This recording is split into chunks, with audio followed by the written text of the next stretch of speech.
you about a new playlist of the data structure. आज से we will start the data structure part. In data structure, we will learn about array, stack, queue and many more, the trees, graphs and etc. But before getting start to this, let me introduce myself. Myself Aishwarya Utale. I am here to introduce you about the GATE subjects for all the information technology and computer science students. So if you are watching this video, heartily welcome to all, and this is the right platform to get a great and proper knowledge. Getting start to today's video. In today's video, I will teach you about the stack and the array data structure. So what is stack and what is array data structure? I will teach you in great details. I will tell you all the concepts, all the formulas based on array as well as stack, which is very important for your GATE exam. So please don't pause this video or don't forward this video. मैं ये पहले ही बोल रही हूँ because I will give you what I am giving you the instruction about what this video contains, so that आगे जाके you won't forward or pause this video, because this is very important thing for you engineers and for your GATE exams. So let's begin with array data structure.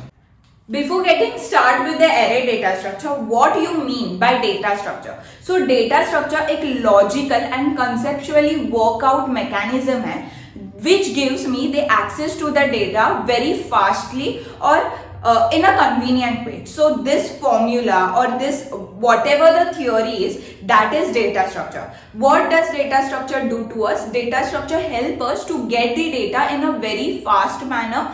मतलब time complexity reduce करता है, and अगर space होगा to store any data, space complexity also reduce. So we must use data structure for this purpose. So understood what is the basic meaning of data structure? Data structure helps us to store and also retrieve the data from our system or from a source or anything. Understood? So let's get started with the array data structure. Array data structure. What do you mean by array data structure?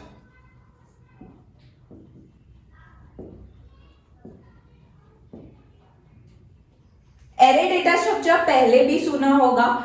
Array में क्या होता है? Array में we store elements, we store our values, we store our data. जो data store होता है array में वो हमेशा होमोजीनियस डेटा होता है. How it the data is the homogeneous, मतलब same kind of data you can store in the array. What is the first point? What is the first point? Same kind of data you can store in the array data structure. मतलब अगर मैं numerically value store कर रही हूं in my array, what you mean? अगर this is my array, I have stored number 1, 2, 3, 4, this are the numeric value. But अगर मैं यहां अल्फाबेट्स डाल दूं बीच में तो no, it won't work. Why? Because you have to store a homogeneous data, the same kind of data. अगर numerically data stored हो रहा है तो you must add numerically data only. You can't add any letter or alphabet. No. Okay? Understood what is the meaning of how same kind of data? This is the first point. The second point. What is the second point? In array data structure, you can store this homogeneous data in a contiguous manner. In the contiguous manner, मतलब एक के पीछे एक, एक के पीछे एक, एक के पीछे एक, we can store the data in the contiguous manner. So what is the second point? You can store the data in a contiguous manner. Okay? You can store the data in a contiguous manner. Now, this data you have stored, कैसे तो access करना पड़ेगा, मतलब ये data मुझे access भी करना चाहिए. तो what will the mechanisms in the array data structure? Array data structure gives you the access that you can do direct access, मतलब सीधा जाके you can access this data. मतलब अगर I have this array, okay, 1, 2, 3, 4. In my array, I have stored 4 elements. That is 1, 2, 3 and 4. Okay, I have to access 4 वाला, मतलब मेरे 0123 मेरा third वाले एड्रेस का डेटा मुझे चाहिए, मतलब आई वॉन्ट दी 4, ये 4 जो है वो मुझे रिट्रीव करना है मेरे एरे डेटा स्ट्रक्चर से। तो what array helps, what do array do to this data? अपन रैंडम एक्सेस भी कर सकते हैं, we can directly go to this address and get the address, fetch the address, मतलब you can direct address or access, you can direct access the data or you can random access the data. That means what is the third point? The advantage of the array data structure, you can direct access the data from the array. Understood? These are the 3 points which are very important. इसके ऊपर MCQs based question आ सकते हैं. So please note this down or we will move to the next topic, that is we will learn about single dimensional array. What is single dimensional array and so on. So please note these 3 points in your book in a red pen so that आपको समझ में आएगा. This is the important points about array data structure. Okay. Moving towards the first type of array, that is single dimensional array. This single dimensional array is represented in this form. Okay. Now जैसे मैंने बोला था कि data तो homogeneous save हुआ, okay ma'am, but how I know कि direct access हो रहा है या नहीं in my array? How I can do the direct access? How can I get direct data? Is there any methodology? Is there any formula? Yes, my students. There is a methodology. There is a formula. Okay. Now, taking the example, कि I have to retrieve this data. Okay. Before getting this data, हमेशा array जब भी form होता है, you get the base address. मतलब जहां से what is my starting address? What is my starting data? You get. मतलब ये this is my starting data, then I get base address कितना है मेरा array का 1000. हमेशा अगर whenever you start to fill the array or fill the data, you get the base address. Okay. Now base address के अलावा भी one thing is very important, that the data कितने bits से store हुआ है. How much bit is required to store a particular data.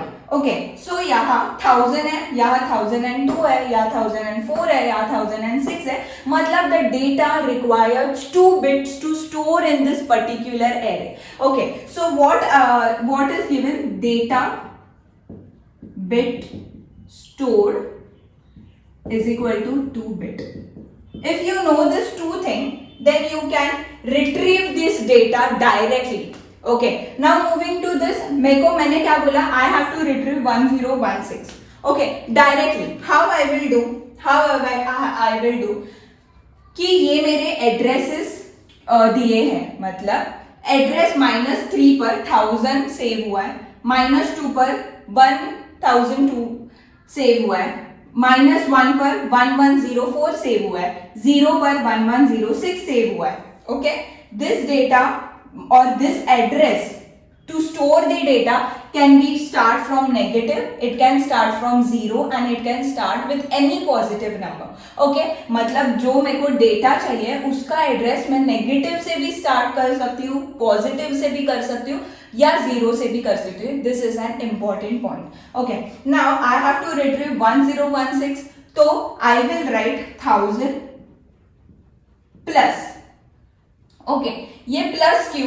यहां जितने bits लगते हैं दैट आई राइट. देन कौन सा चाहिए मुझे? एड्रेस 5th का एड्रेस, मतलब एड्रेस 5th के ऊपर का डेटा चाहिए, तो 5 minus what is this? Minus of 3. Okay. Now you solve this, you will get the answer 1016. You will get the answer 1016. There is certain formula under this. So now the question is, ma'am, directly how you understand the 1016 आएगा? How you retrieve this information? Yes, बच्चेस, there is a formula. There is a formula that is base address plus number of bits or how many number of jumps you require to store the particular data, and then I, that is my address, minus LB, that is lower bound. My lower bound is starting from -3, 0 and 2. Then the lower bound LB, this is my lower bound, this is my upper bound. I is from कौन सा address का data चाहिए, मतलब कहाँ का data चाहिए. अगर मैंने बोला मुझे एड्रेस 4 का डेटा चाहिए तो I की जगह 4 आएगा.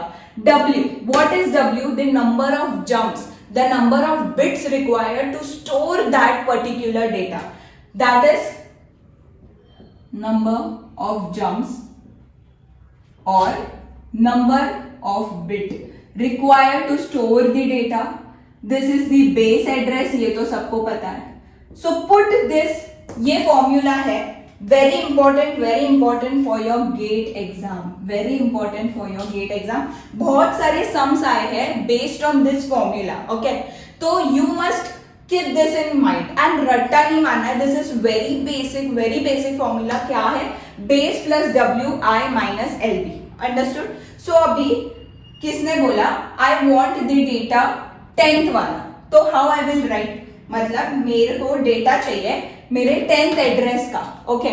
तो how I right 1000 plus 2 10th वाला एड्रेस माइनस, अगर मैं ये 10 वाला और ये 10 में कंफ्यूजन मत होना, क्योंकि ये 10 की LB is 2, ओके, पर ये 10 की LB is 0. So please keep this in mind.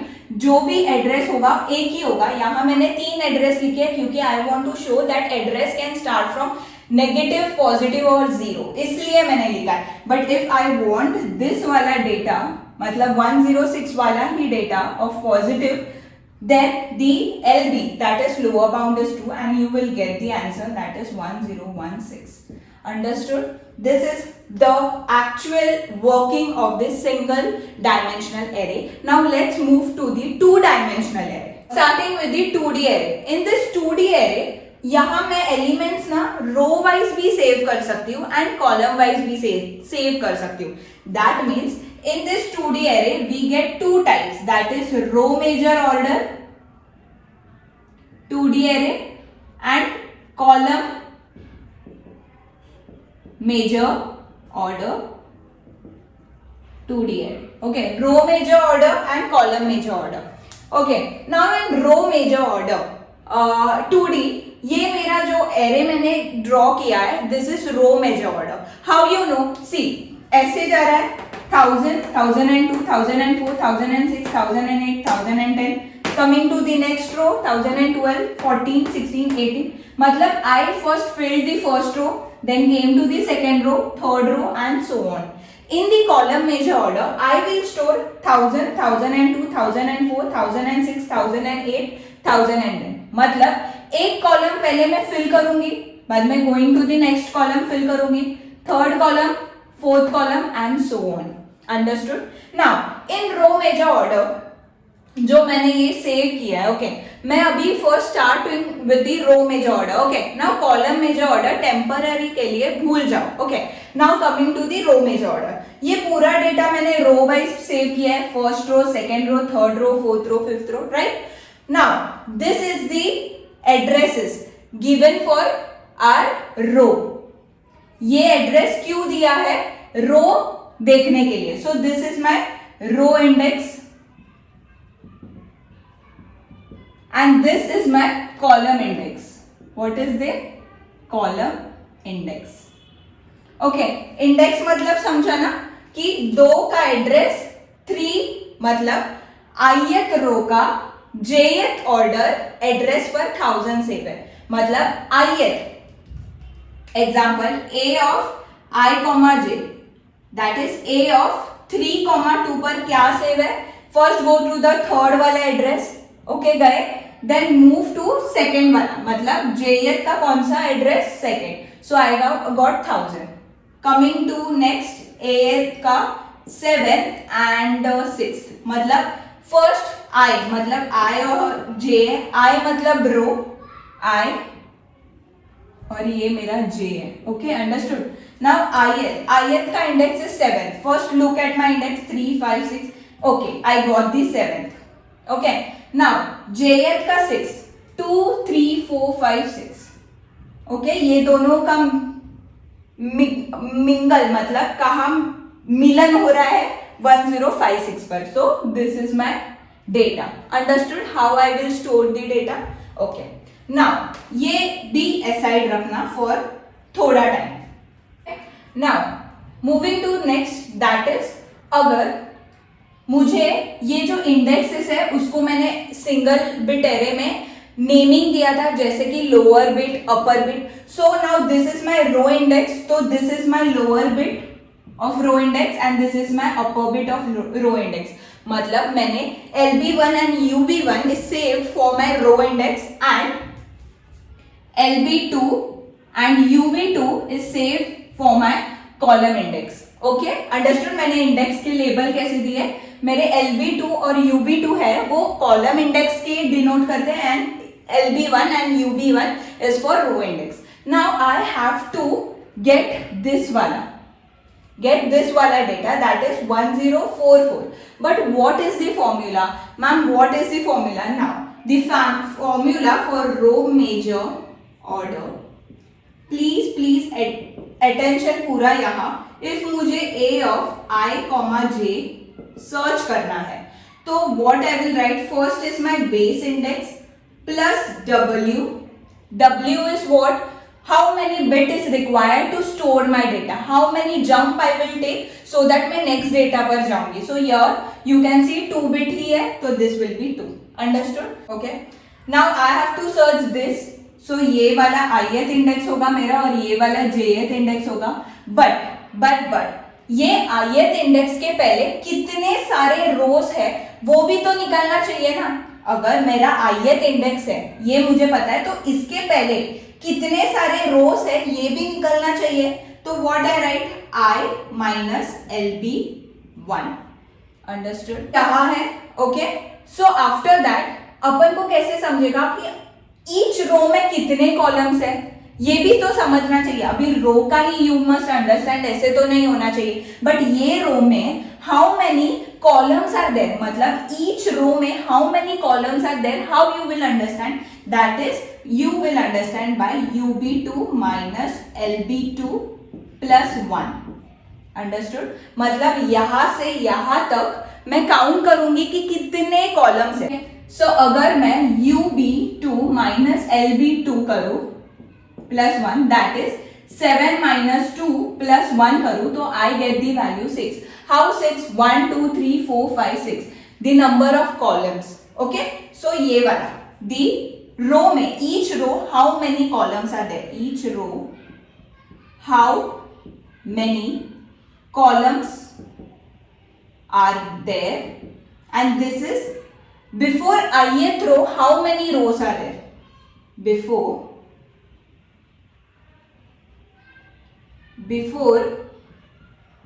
ith row how many rows are there. Understood? Now ये तो ये हुआ कि मेरे को ये रो समझा और इसके रो के कितने कॉलम्स है, मतलब ये रो कितना, इसके ये रो को छोड़ के नीचे कितने रोज है एंड ये समझा. But how I will get the column index, easy peasy, that is W minus J minus LB2. This will give me the column index. मतलब मेरा कॉलम कौन सा कॉलम है वो मुझे समझेगा. Understood this formula? Explaining you the formula again, it is very important, that's why.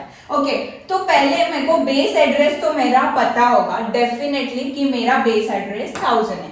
Then comes कि मैं कितने जंप मारूंगी, मतलब नंबर ऑफ बिट्स की कितने नंबर ऑफ बिट से मेरा डेटा सेव है. So that is W. Then अगर मेरा ये रो वाइज सेव्ड है, मतलब ये ऐसे ऐसे सेव्ड है, रो मेजर ऑर्डर से सेव है, तो अगर मुझे ith रो एंड jth रो दिया हुआ है कि ये ith और ये jth रो की वैल्यू क्या है, तो I know the ith and the jth, तो I know this ith, but ये LB1 मतलब लोअर बाउंड 1 के बिफोर कितने, बाद में कितने, मतलब इसके ऊपर कितना रो है ये कैसे समझेगा, बाय दिस. मतलब ये gives me the row index, इसके बाद कौन सा इंडेक्स है, कौन सा रो है, आई विल गेट दिस। ओके, मतलब ये 8 के बाद के ऊपर कितने रो छोड़ के वो रो है, ये मुझे row index that is I minus LB1 देगा। देन अगेन यहां मेरा एरो आ चुका है। Okay, now I have to say कि कितने कॉलम है, बराबर ना। अगर एक रो में कितने कॉलम है ये देखने के लिए what is the formula, UB2 minus LB2 plus 1। जब भी मुझे LB1 और LB2 को इंक्लूसिव मतलब लेना होगा तब द फॉर्मूला इज दिस। अगर मुझे दोनों को लेना नहीं होगा then the formula will be this. Understood? जब भी मुझे दोनों मतलब ये वाले इंडेक्स को भी इंक्लूड करना है और ये वाले इंडेक्स को भी इंक्लूड करना है then the formula is this. और अगर मुझे दोनों को इंक्लूड नहीं करना है देन द ऊपर वाला फॉर्मूला। अंडरस्टूड? सो अगर मैं यहां तक पहुंची हूं तो मुझे समझना चाहिए कि मेरे रो में कितने सारे कॉलम है। That's why each row how much columns are there, how many columns are there, you get this. Okay, now plus is what? Okay, now plus उसके बाद how many jumps you need ये लिखना है and then j minus LB2। What does j minus LB2 gives? मतलब ये मेरा lower bound है, यहां मैं हूं और I know the lower bound of column. तो ये कॉलम के बाद कि कौन सा वाला कॉलम है ये जानने के लिए या कॉलम का कौन सा इंडेक्स है ये जानने के लिए I get this formula. Understood? This is the formula to get the value of 1042. You just insert the value, मतलब 1000 plus 2. What is my I? My I is 6 minus LB1 that is 8 and 7 minus 2 plus 1. Okay, plus 2. Then is J. The value is 6 minus 2. This total value I will get is 1044. Understood? This is how I solve my column major order का column major order का array. Understood? This value I get. Okay. Now ये मेरा रो major order मतलब जब मैं data रो wise save करती हूँ तभी ये फॉर्मूला यूज करते हैं। बट जब मैं कॉलम जैसे अगर मेरा डेटा ऐसे सेव्ड है 1000, 1002, 1004, 6, 10 बाद में ऐसे इन दिस वे सेव्ड है मतलब कॉलम मेजर ऑर्डर से सेव है then the formula get change that is WA. Okay, I will write in the blue marker so that you will understand it in better way. That is base address plus W. बाद में यहाँ मुझे J लिखना पड़ेगा क्योंकि column wise save है तो मुझे पहले देखना पड़ेगा कि कितने कॉलम के बाद में मतलब मेरे LB2 के बाद में कौन से कॉलम है द कॉलम इंडेक्स ढूंढने के लिए LB2। बाद में how much rows are there in each column मतलब कितने रोज होंगे मेरे वो J वाले कॉलम में। You will get the value from UB1 minus LB1 plus 1। Understood? Then plus W बाद में I need the row index that is J minus LB1। Understood? This is my column index मतलब column major order का formula and this is my row major order का formula. Substitute the value you will get the answer. Now what work do you need to do? यहाँ के कौन से भी I और J की वैल्यू लेना है you have to substitute in this formula and you must see by your own कि मुझे ये आंसर मिल रहा है या नहीं।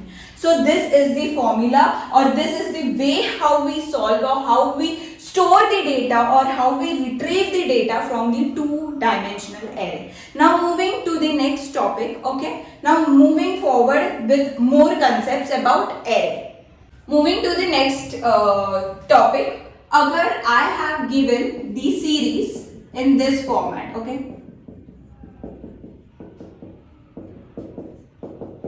Okay. अभी मुझे ये सॉल्व करना है। This is very basic. ये बहुत बड़ा नंबर भी हो सकता है but I know the value is this बराबर, ये मल्टीप्लीकेशन की वैल्यू ये है मुझे पता है, बट इन दिस ये नंबर मिलने के लिए I have to multiply so many times, the number of multiplication is way to increase. मतलब यहाँ मल्टीप्लीकेशन एक दूसरे के साथ बहुत ज्यादा टाइम कर चुके हैं। दैट इज अगर मेरा नंबर n बिट्स का है, अगर मेरा नंबर n बिट्स का है तो फर्स्ट जो मेरा नंबर होगा वो n टाइम्स मल्टीप्लाई होगा, बराबर। देन कम्स द सेकेंड, मतलब 4, वो मल्टीप्लाई n माइनस 1 टाइम्स होगा, मन में 5 मल्टीप्लाई n माइनस 2 टाइम्स होगा, एंड सो ऑन टू 1, बराबर। But what this gives that n upon n plus 1 upon 2 times multiplication हो रहा है in this particular way, in this layman way of multiplication we multiply any particular terms in n upon n plus 1 upon 2 ways, n into n plus 1 upon 2 ways. But in array data structure Horner's rule come into the picture. Horner's rule come into the picture. What does Horner rule state? that अगर मेरा number का index start from any particular value, that is अगर मेरा index start from E4 तो I will multiply it with the length of 3। अगर मेरा 4, ये मेरा 4th प्लेस पर है, but I multiply with L 1 2 3 times, that means I multiply with the length of 3 plus length 3 का होगा, मतलब इंडेक्स 3 का होगा, then I will multiply this everything with the length of 2। Again we move forward, index मेरा 2 होगा तो I will multiply this whole with the length of 1 plus again index होगा तो I will multiply this and I will get the answer. Okay, now in this total Horner rule the multiplication get reduced to n times. In this total the multiplication get reduced to n times, मतलब यहां बस n times multiply हो रहा है, but यहां n into n plus 1 upon 2 times multiply है। मतलब this is very efficient, time consuming नहीं है, but this method is very time consuming. Now let's take the example so that you will understand in a better वे।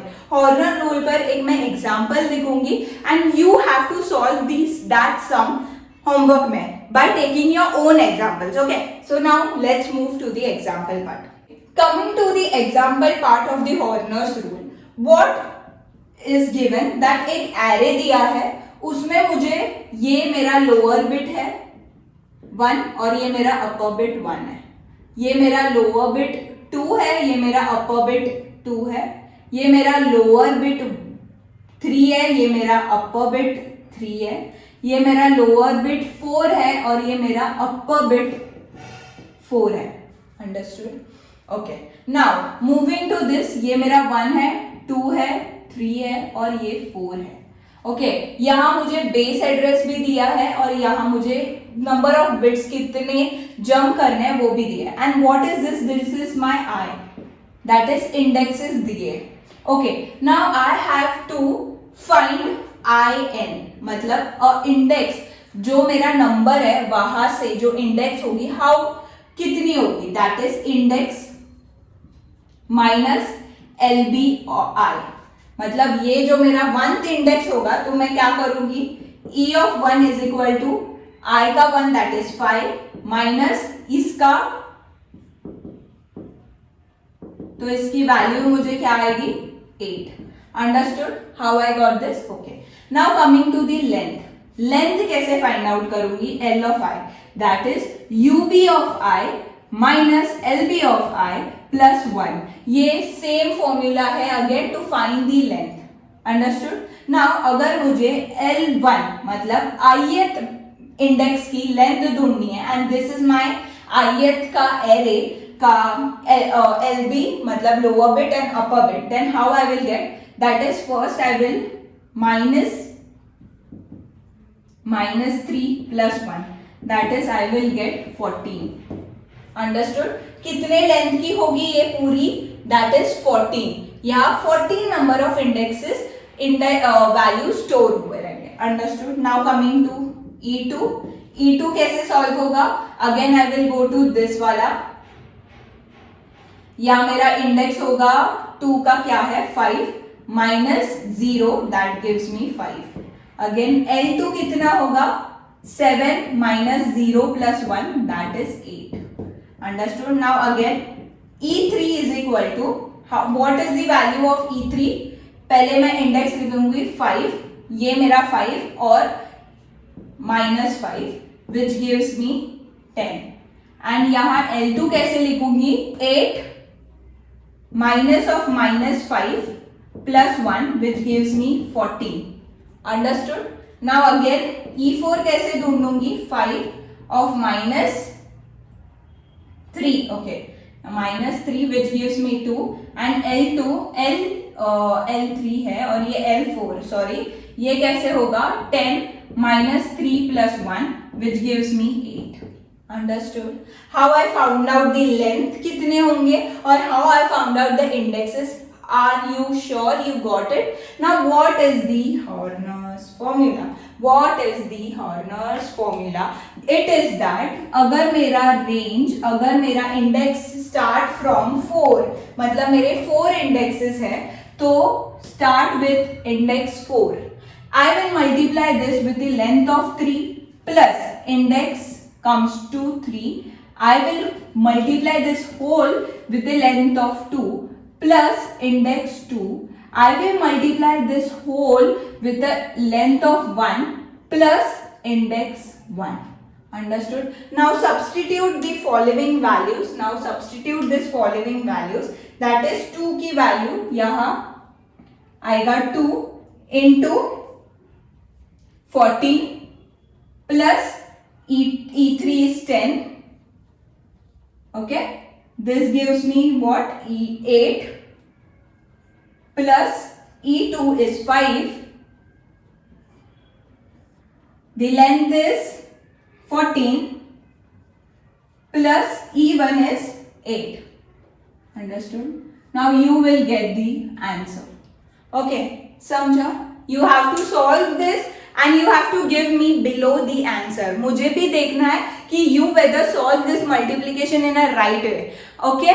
अगर कोई doubt होगा तो please ping me below in the comment section. और and सबने जो जो ये वीडियो देख रहा है please note that you will give me the answer in the comment section.